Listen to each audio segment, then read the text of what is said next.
A lot of people think when the milk teeth come through, you should stop breastfeeding. All it comes down to is the mother and the child. It should be a mutual decision between both of them. Dude, I swear, YouTube is gonna physically harass my account. What's up, boys? It's Bumpkin, and today we're gonna be looking at how this mom named Adele Allen goes all natural with her family. Let's see how that goes. 3, 2, 1. Off-grid parenting is moving towards self-sustainability and being a bit more free range, less institutionalized. As natural and as eco-friendly as she seems to be, she's got all these plants around, but I don't see a blade of grass. Those plants would look so much better if they didn't look like they were in the back of a New York alleyway.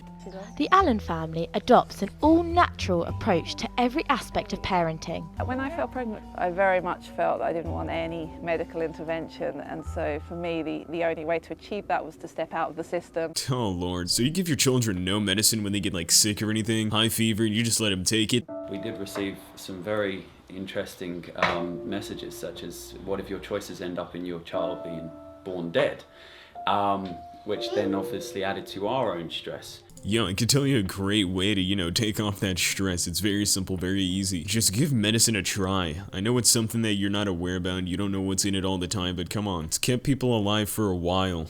Well, I was convinced in trusting Adele. I trusted that she just knew her body and that she knew her mind and that she wouldn't do anything to jeopardize it. Alright, first off, hold on. Just because somebody knows their body and mind doesn't mean it's in the right place. Someone could be absolutely insane and be okay with that.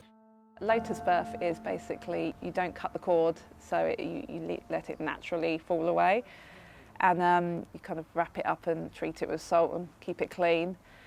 I'm sorry, I just had to cover up what she was showing. Nobody wanted to see that. Basically, she had the umbilical cord still attached to the child, and attached to that umbilical cord was the placenta. And unless you're trying to learn that for like educational purposes, no one wants to see that. For my births, it took 6 days to fall away now. Like, look at this. She's basically got her kid attached to a lunchbox. Coming out.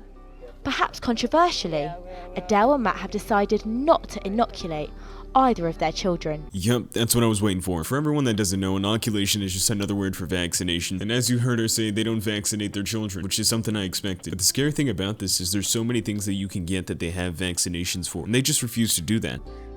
I don't see there's any need to start injecting foreign substances. The kid's health is just as important as mine. If I had something serious like cancer as such, I would definitely take the natural path. Death. She's talking about death. Unless you have some insane luck, the only real natural path to take is death when you have cancer. I'm not really aware of anyone that hasn't gone to the hospital and lived after cancer, so...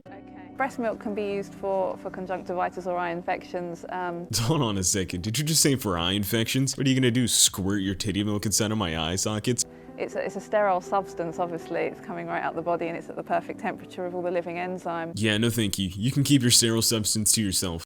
Adele breastfeeds both of her children, Ulysses aged 5 and Astara who's 1. Yeah, see, you're supposed to stop breastfeeding your kid once their teeth, like, start coming in or something like that. And correct me if I'm wrong, but I'm 99% sure you're supposed to have teeth at 5. A lot of people think when the milk teeth come through, you should stop breastfeeding. And I really think all it comes down to is the mother and the child. It should be a mutual decision between both of them. Yeah, but see, here's the thing. What if he turns about like 16, 17 years old and he's still sucking on your chest? Then what? Then what are you supposed to do? Just let it happen? It's something that's just as natural as a hug. It's a connection. Yeah, see, there's a difference between a hug and someone breastfeeding. With a hug, it's like minor physical connection, something casual. In this situation, he is sucking liquid out of your nipple. This is not okay at 5 years old. Adele has some strong views about stricter parenting styles. Traditional parenting methods that I guess rub me up the wrong way is the cry it out method for young babies. Okay, we're humans, domesticated, we live in houses. But the baby has still got that in their DNA from when they used to be a hunter. Look at how casually he's just chowing down on those like 4 leaves. And the dad's just kind of letting it happen like these are still the primal ages. If you want to eat leaves so bad, just get a goddamn salad, Jesus Christ. The family is used to criticism of their parenting method.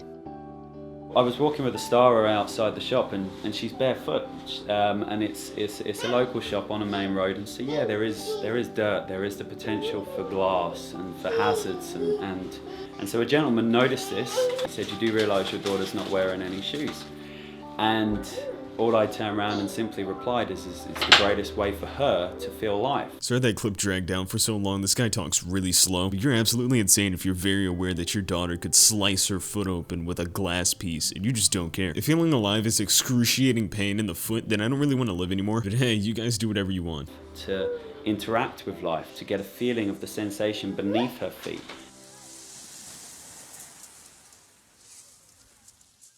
Okay, so while I was looking through YouTube, I found out that they got an interview done on him. So let's just check that out real quick. Adele and Matt, tell me about your upbringing and how you guys got to this stage. I mean, did you have conventional lives and you just woke up one day and you thought, not for us? Or did you evolve gradually, or did you start off like this? Or what? I think both of us had fathers that died when we were young through heart attacks, high-stress lifestyle. And I think when something like that happens in your life, it propels you into really exploring whether the conventional way is right and healthy. And Alright, first off, I know the oldest kid is like 5, but why is he making whale noises in the background? It's kind of making me uncomfortable. And another thing, high blood pressure is very genetic, so it's very possible they got their high blood pressure from genetics and gave them a much higher risk of getting a heart disease. Let's not just automatically assume it was purely their way of living that gave them a heart attack. And when we decided to have a family, we wanted it to be balanced. We wanted both of their parents to be around for a long time. Good luck with that when you get cancer. Jesus Christ, I'm an asshole.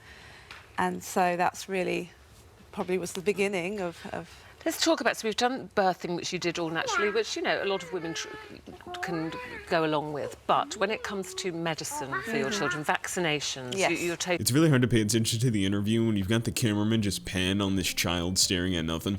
against this. Yeah, I actually believe childhood disease is quite important to experience to build the child's immunity. And Is she aware that a vaccine is basically just a lighter version of the disease, so you get help being immune to it? I mean, you can let them experience a disease naturally. There's a higher chance that they're not going to come back from it very well. Ulysses has experienced scarlet fever and chickenpox, and we treated that naturally, and it really was... With what? How did you treat it? We really believe in supporting the body to self-heal, just naturally. Hey, body? Yeah, what's up, dog? Heal. Well, my smallpox are gone. That's literally all I could think of as soon as she said self-heal. That the child wants to fast, and they just take on fluids. They reject food. And really, if you just support the body's healing through herbs and supplements and just gentle medicine that comes from... Wait, is this kid wearing a diaper? Because, you know what? Maybe the carpet sprung a leak. Let's just move on. And the And are you wild. totally confident in that? Was there any point, maybe if this temperature's gone up, that you're thinking, oh, maybe a trip to the doctor might be the best thing? No, not really, because I don't believe that bringing a fever down artificially helps the body. I believe the fever's there for a purpose, to clean the body out, and I think as long as it's not a dry fever, then it's perfectly safe. Yeah, if my child's having a fever, we're just gonna sit there and let him suffer, you know? No medicine, no anything. But see, if it's a dry fever, then we gotta bring out the big guns. More milk. Do you know, you guys, Matt, may want to do all that you want to do, but it doesn't necessarily mean the rest of the world is accepting of it, and I'm sure it's a big battle to avoid conformity. I've no idea, guys, where you live, if you live in a conventional house, up a tree, in a tent, in a hole in the ground. Love No a tree, idea. Eamon. Love a tree. Love it.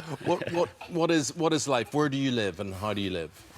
We live in a one-bed flat with a garden in Brighton by the sea. You know, I'm just gonna say it now. We took a look at your garden. 50% of it was concrete. But hey, I'm not here to judge, all right? So we do have a lot of access to nature, but we are clearly still in a city.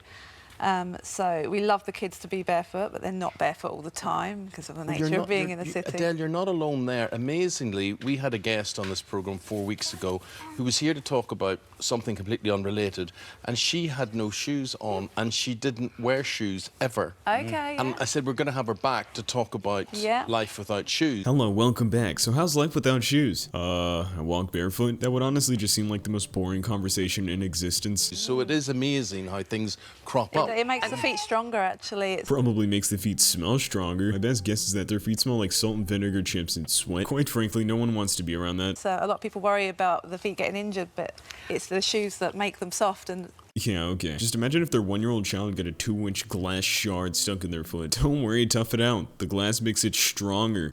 I noticed there, Ulysses, who's 5 now. Yes, he is, yeah. He was grabbing at your breast then. Yes, now, yeah. You still breastfeed. He is, yeah. Okay, yeah, we already talked about that, so we're gonna end it here. I'm not gonna 100% hate on this family. They have good intentions. They're just not the right ones. All I'm gonna say is good luck to them in the future. But anyway, that's gonna be it for the video. I asked you guys a question on the last video about what I should do for my 4K special, and it seemed like everybody wanted to do a Q&A, so we're gonna go for that. I'll be answering questions from my YouTube comments and my Twitter, so make sure you go follow that and maybe ask a question. I'll probably see it. Leave a like and subscribe. Maybe you can get some natural medicine from your mother, and I'll see you guys tomorrow. Peace, peace.